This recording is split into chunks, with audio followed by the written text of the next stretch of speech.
Vivemos em uma sociedade com uma visão dominante de uma ideologia liberal, onde supõe que todas as pessoas possuem iguais condições de crescimento e ascensão social. Essa visão ideológica construída pelo sistema capitalista sugere que para que a ascensão aconteça, basta valer do esforço pessoal, como se dependesse única e exclusivamente somente da força do indivíduo para ser bem-sucedido.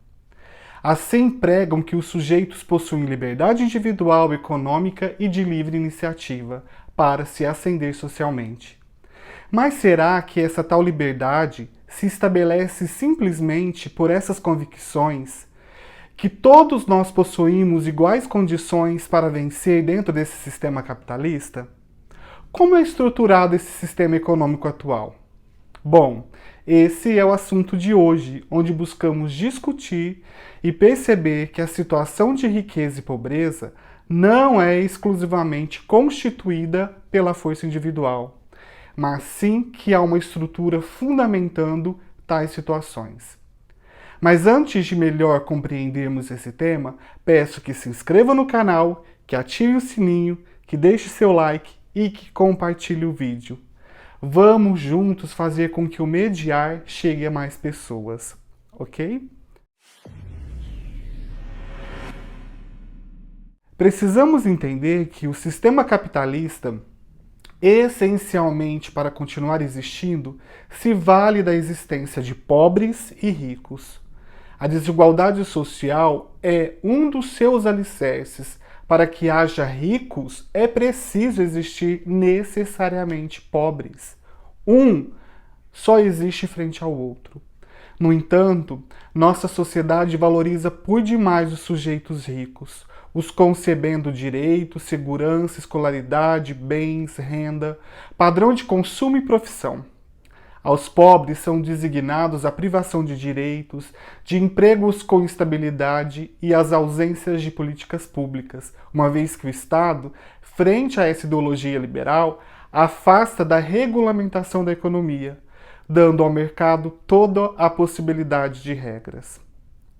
Toda essa desigualdade social entre essas classes é naturalizada, gerando situações de violência e exclusão. Não nos reconhecemos como pobres, nos convencemos de que fazemos parte da outra classe social, a mais favorecida.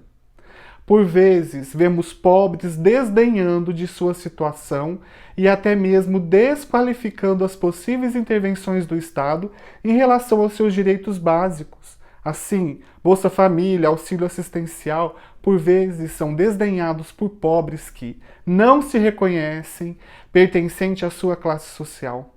Compram a ideia de que possuímos as mesmas oportunidades sociais. Não percebemos que a pobreza é um problema histórico de base estrutural, que envolve várias dimensões política, ideológica, simbólica e até psíquica. E que esse problema é produto de relações de estigmatização e sofrimento. O sujeito empobrecido vivencia muitas situações em que é humilhado, explorado, oprimido, e essas vivências geram vergonha e desconforto por ser pobre, dificultando assim o seu reconhecimento enquanto uma classe social. Há uma culpabilização da pobreza, há uma condenação social por ser pobre, um julgamento negativo de fracasso, por não se sentir pertencente à classe dominante. Como se essa situação de pobreza fosse realmente de responsabilidade própria, não percebendo que há no Brasil 1% dos ricos que ganham quase mais 34 vezes que o rendimento total da população mais pobre, como divulgou o IBGE em 2018. E mais, que a renda dos 5% mais pobres caiu em 3% e a renda do 1% da população mais rica aumentou em 8%. Perceba que o problema da pobreza é sistêmico, não é pessoal. A pobreza é um fenômeno construído e mantido pelo capitalismo. Muitas vezes, o sujeito empobrecido naturaliza todas suas relações injustas e adota uma postura fatalista, ou seja, acreditam que assim são pobres por um propósito gerado por uma força superior, um Deus, a sorte, o destino, regendo sua vida.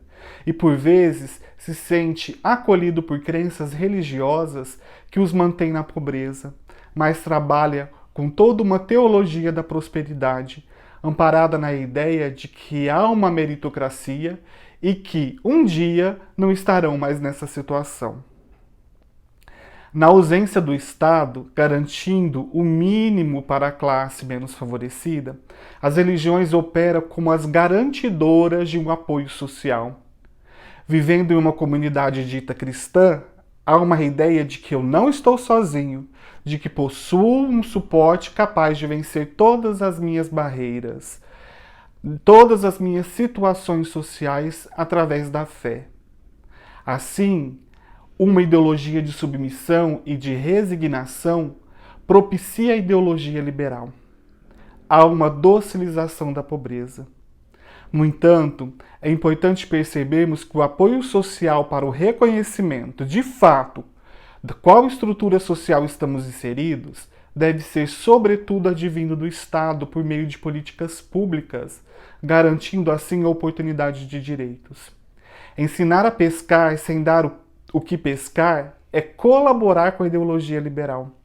Por isso, o autojulgamento do sujeito empobrecido enquanto um alienado, um fraco, que deve ser enfrentado, a resignação e a submissão deve ser superada e não reforçada por princípios religiosos. É importante termos ciência de que a pobreza é construída e sistematizada pelo sistema capitalista e de que não há motivos para se ver menor enquanto pobre.